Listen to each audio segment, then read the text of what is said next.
the second presentation is by Lian Bo. How to pronounce Lian Bo Wang? And he's a master course student of NTU and co-organizer of Taiwan R user group. Today his presentation is handy parallel distributed computing in Python. So please. Hi everyone. Today I'm going to talk about handy parallel or distributed computing in Python. And my name is Liang Bo Wang, and you can call me Liang Liang. Okay. And you can find my slide here through the PyCon website. Click the code note and find the correct page. My talk number is number 36, and you can find my slides here because, well, I think I cannot make all my slides in 25 minutes. And I'm a master student at National Taiwan University, Center of Genomic Medicine, and well, I'm trying to learn how to speak DNA here, and my major language, programming language, use R and Python, and yeah, I'm the Taiwan R co-organizer, and I'm also the staff of PyCon APAC this year, and I'm responsible of all the web content on here, both English, Chinese, and Japanese. So I would like to hear your feedback. So if we have too many grammar errors or something like that, and please tell me. Okay. Today I'm going to talk mainly these three modules: multiprocessing, and IPython parallel, and Celery. Well, when we are doing data analysis, and most algorithms cannot support multi-core, or your boss can allocate a huge server for you, but actually you can use most of them, and is really sad before deadline, and your and engineer's time is more valuable than the computing time. So you might not want to try to parallelize all your algorithms you use. So but when we are doing data analysis, the situation we face is we are processing a bunch of data together, and most of them can be separate. So you can distribute your data. Probably if you have 10 rows of your data, then you can separate all 10 rows to separate machine or separate process. So you can make it parallel or distributed. Okay. And so that's exactly what I want. So today I'm going to give you some basic tool to let you do that, and well, it may introduce too much overhead or something, but it's really a handy way to do so. Okay. And well, I didn't come up with some very interesting example, but I try to validate prime numbers, and those prime numbers are like that, and it's a pretty big number, so probably you can do it in very fast. So here is a simple way to verify it. Just divide it by a series of integers to see if it's a prime. So you can divide it. So the simplest way to do so is verified by a for loop. So you verify each prime one by one and return their answer into a list. Okay. And here we want to benchmark each method we use. So I use the timeit module in Python, and you can easily to benchmark how long your Python function runs. And if you validate your primes linearly, so you probably get probably 10 minutes to verify all the primes in that list. So we probably want to do parallel and maybe distribute it. And first, we'll use the Python standard library, so there's no dependency for third-party package. And before talking about multi-process or multi-thread, first, I guess many people might know, but Python still have multi-thread and multi-process module in Python standard library, but because of Python's geos, and the thread will not run as you expected. Okay, so if you really want to make them computing at the same time, you should use multi-process. And this picture is from David, and he has a great talk about understanding geo. Okay. And using the Python standard library multiprocessing, having a multiprocess is quite easily. First, you define the pool and specify how many processes can run at the same time, and then you map your function and your value input through the pool's map function, and you can spread your primes. Okay. And well, if you run this through the interactive mode, and it can produce the values, but if you try to end this Python interactive shell, then you'll give you an endless traceback, and so that's you should never run this interactively. Okay. And there's another module called concurrent future, which is available in Python 3, and well, it's not safe to use it in interactive mode, but well, I'm going to introduce this so I can talk about some async APIs. And first, you can use it through the process pool executor, and you can specify how many processes you want to execute at the same time, and then you their API is quite similar. You map your function and your input values, then you can run it parallelly. Okay. Well, so I mentioned some async API, but if you use through the context manager through the with block, then actually your code will block at the this line when you exit when you leave in the with block. Okay. If you want to run it asyncly, in async mode, then you need to create the process pool executed by yourself. So that's how you do it. And okay, well, reading code is not easy for afternoon, so let's just watch the result. And I try to do another thing that just print a message, so you can know that when your Python code is trying to validate your primes, you can still do something else. Okay, so that's basic async stuff. Okay, and if you want to do your job, if your job is I/O heavy, then probably this way is not the best way you want to do. So you can try async I/O and use the design pattern called coroutine, and generate use a pattern called coroutine, so you can use the async mode instead of having too many callback functions. Okay. And yeah, it's quite like magic if you listen to the talk given by TP.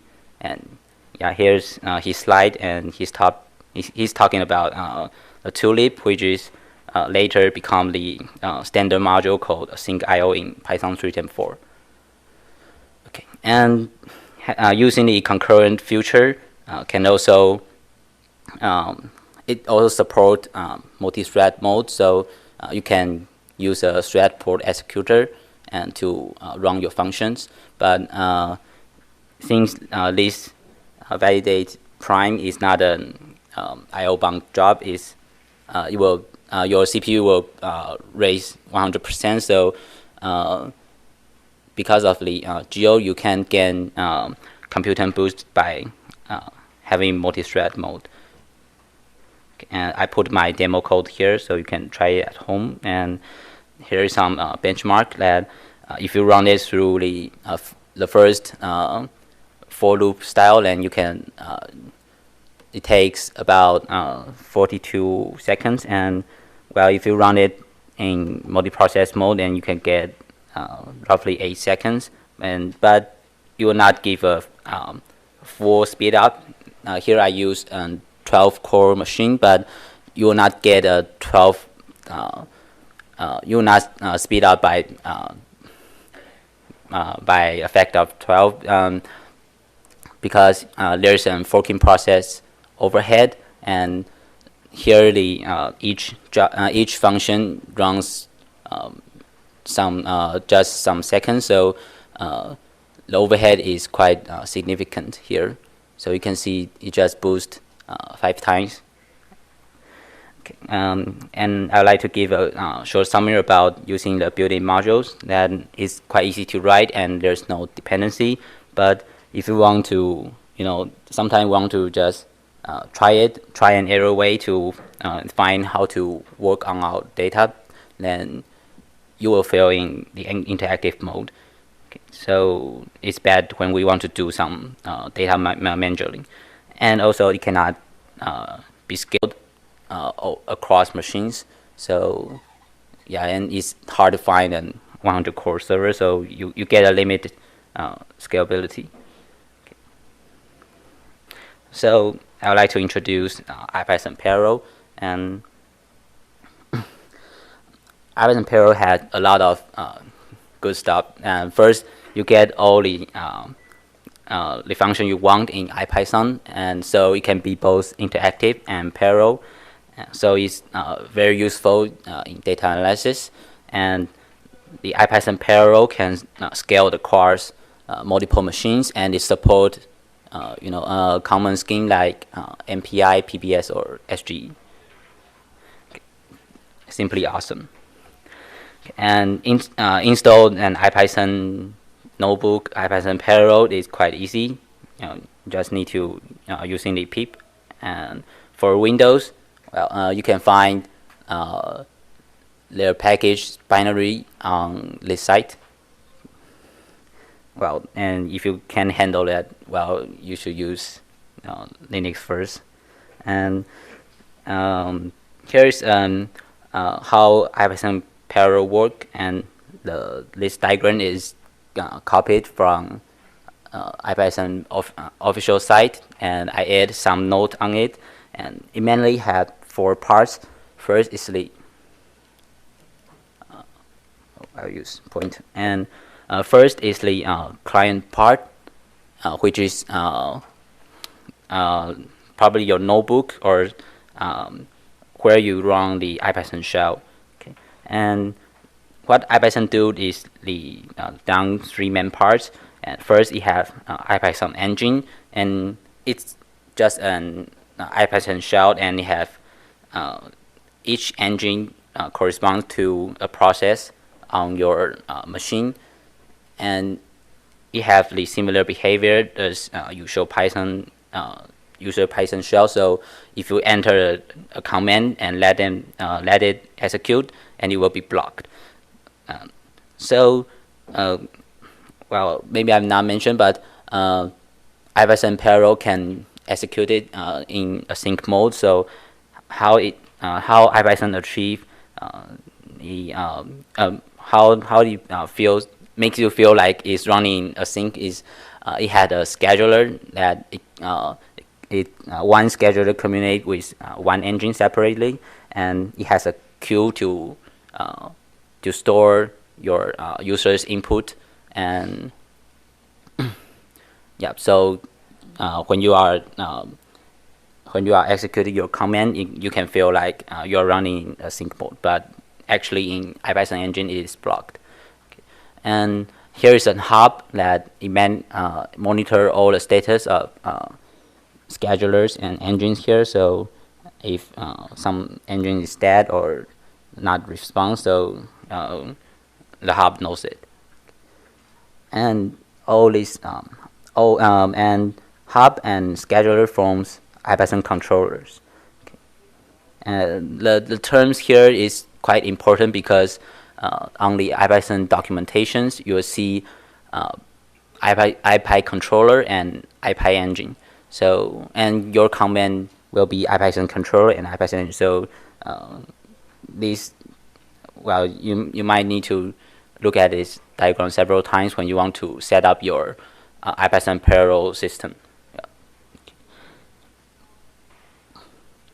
And for client side, you will need to connect the controller first, and lead through the IPython profile. And the default profile is it will start.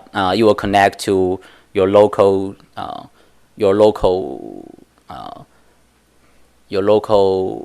default IPython controllers, and which your default IPython controller will start IPython engines on your on the same machines with how much the core you have. Okay. And you communicate with communicate with those IPython engines through a view. Okay. And when you connect, and the view can access to separate engines, but it's just like a list that holds each engine's instance. So you can, if you specify the whole engines you want, so here's a direct view. Probably I will explain it later. Okay. And to start, the IPython cluster is quite simple. If you just want to have a demo or just want to a quick start, and you can use the command line IPy clusters start, or you can start it through your IPython notebook. Okay. And it supports many ways to start the IPython cluster. You can you can make it through SSH, or they had many setups, and you should check out the official documentations. Okay. And this is how we run our prime validation on IPython parallel. First, you get a direct view, and this demo is run on my 4-core machine. So when you get all the engines, and you will get 4 engines, and it had an ID on it. Okay. And here we use all the engines, so we just specify just all the engines here, and we will return a direct view. And if you see our since it's just a regular Python shell, and if you want to use some library that is not import defaultly, so you need to import it before you run your functions. So here I need to import math here, and then I can pass my functions here with my values here, and the IPython parallel will handle all the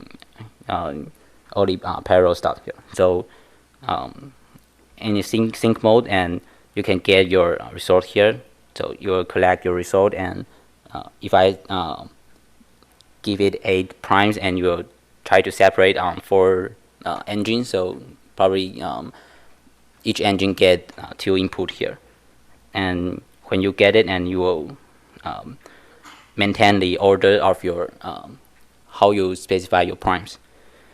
Okay. And if you combine it with IPython magic here, and you can use a block magic called px, so double percentage px, and then the following code will run on the remote IPython engines. Okay. Okay. Well, I'll not explain the following comment here. It's quite simple. Okay. And you can find a more detailed on how to use IPython parallel on this notebook. And I have some comments on it. Okay. Okay. And you can, this is hot by MB viewer, so you can download this IPython notebook and run it on your local machine. And well, it's really easy to use on IPython parallel, but and it provides some scalability. across a machine, and you can interactively run your code. And well, it's because it communicates through the network connection, so you'll get extra overhead for network messaging. And if you want to pass your value across IPython engine, your object will need to be able to be pickled. And well, but most times the IPython handle your object correctly. So in my demo here, I can pass a NumPy array, and I scattered it, and I collect it, and everything just works fine. Okay.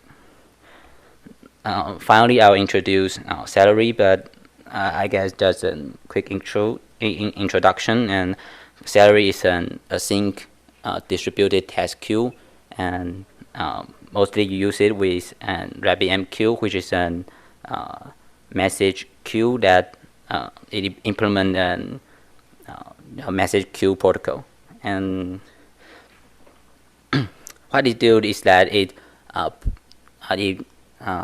when you run the task, and it will put it into a message, and it specifies some argument about your task, and you will pass it through the message broker here, and message broker will know how to deal this message and pass it to some salary worker, and after the worker finish the job, and will return the result. And you can specify either to put the result into the database directly, or just return back to the function code. Probably the diagram here is more easy to understand. That here is your code that executes some task, and you will pass it to the RabbitMQ, which is a broker, and you can use other broker that such as Redis or other message queue, and the broker will know how to distribute this task, and it will distribute it on all the salary workers. So you'll get a distributed computing. Okay, then the result can return to either a database or a cache. So when you ask for the result, and you will just find the result back here. And well, to use a salary is quite easy if you just need a default setup. Here is how you define a task that can be run on salary. And if you try to call this task, then you can salary add a decorator on it, and so you can use, for example, I want to validate my prime, so my function become is prime.delay. So it will use the async mode. So here there's when you want to get a result, and you will try to fetch your result from the result cache here. Okay. And well, okay, here is some summary about using 3 different mode to run to do parallel or distributed computing. First is the built-in mode, and well, the second is the ISM parallel, and last will be salary. Well, here I summarize summarize their features. And for the triangle signs, does not mean that it cannot do, but it requires you to write some code, and well, maybe not easy as you expect. And for negative sign is you need to write plenty of code. So it does not mean that you cannot do this, but it's a bit of hack here. And in fact, you can use all these 3 modules together, and so yeah, you can just design on your own. So okay, well, first I need to so let's look back on how we implement our parallel job. That it's quite easy to use, and API is mostly clean, and you can boost your computation by some factors. And yeah, you can, if you use IPython parallel, then you can come out your how to execute, how to analyze your data by try and error. And for those heavy jobs that probably runs a few days, well, can have a significant performance improvement. And well, the most important thing that your algorithm is matters. Your algorithm matters. That if you find a good way to validate your prime, and probably you can speed up your execution time by many factors. Yeah. And well, our naive way comes with price that you are actually copy your objects a lot, and the memory usage will be high, and you'll get some extra overhead. Well, if you try to avoid copying object, then you can use database. And well, if your memory is high, well, if using database is not a solution, then probably you need to increase your memory. And if the overhead is unacceptable, then you probably should avoid this pattern. Okay. And yeah. So if you